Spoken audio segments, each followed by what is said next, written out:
Hello, Tom Potter here, the Clean Energy Development Coordinator, and I'm going to be quick, and I'm probably going to skip over a lot of my slides, so let's try to get way ahead here. You know what, you have to come back. You have to come back maybe in April, and we'll hear a lot more, I can say. But really quickly, I just wanted to say, first of all, I want to say thank you to Wendy and to Dave Austin and to the Tech Practices Group for sending out a message about the Greener Cleanup Leadership Recognition Program. We are still in the midst of doing that. We will continue to do it, and that's open for this year, FY17. And we're accepting any kind of response actions that consider this through June 30th of this year. So if you got something coming up, if there's something you're thinking about, please do so. You want to, again, reduce your overall net environmental footprint of the cleanups that you're doing.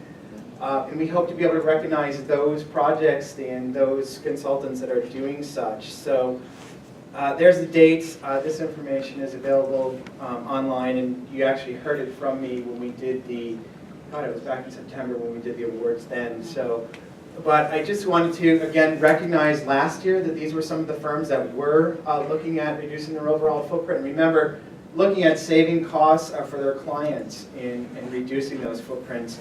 And then last year, we were able to recognize these individuals for the projects that they did do. And congratulations to them, and I'm looking forward to this year as well. So the topic for today is really climate change and resilience with an assessment and remediation. Climate change is real, it is happening. It is something that this governor takes very seriously, and an executive order was issued last September that the state would be considering this and all of its regulatory agencies going forward. And again, this is available online. I have a link to it. Of course, we've been kind of looking at this for several years, certainly within the rubric of green remediation and sustainability and reducing the GHG emissions and mitigating those emissions through those activities. What we haven't done in the cleanup programs is look at adaptation and resiliency, and what would we do if we did have some vulnerabilities to the assessments and cleanups that we do. In 2011, the adaptation report told us or let the Commonwealth know what the impacts to climate change would be in the state, something that you're all familiar with: flooding, sea level rise, extreme weather, heavy snows, if that's going to happen anymore. Certainly a lot of precipitation. I think we're up to 74% increase in precipitation here in the Northeast. US EPA was beginning to look at this as well in the cleanup programs in 2015. They did their first webinar. Just from the standpoint of looking at the vulnerability of the systems themselves that they spent a lot of money installing, that we have running in places, and that we want to take precautions with and maybe make some adaptations to.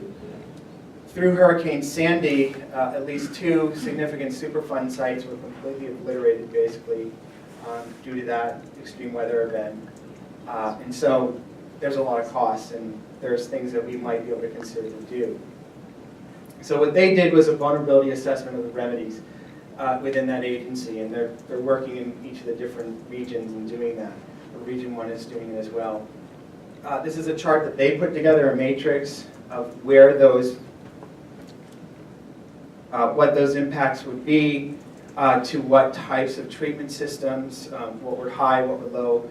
You know, wildfires may be more significant in the West Coast than they would be here in Massachusetts, but certainly inundation, flooding along our coastal communities is something we need to consider.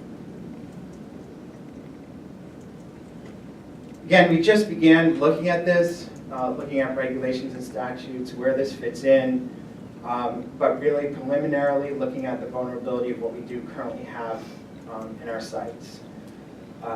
So today, we'll have a presentation from Boston University. It's an independent study program where they did this for us. They worked with us in evaluating what our vulnerabilities were to our active sites and our open sites.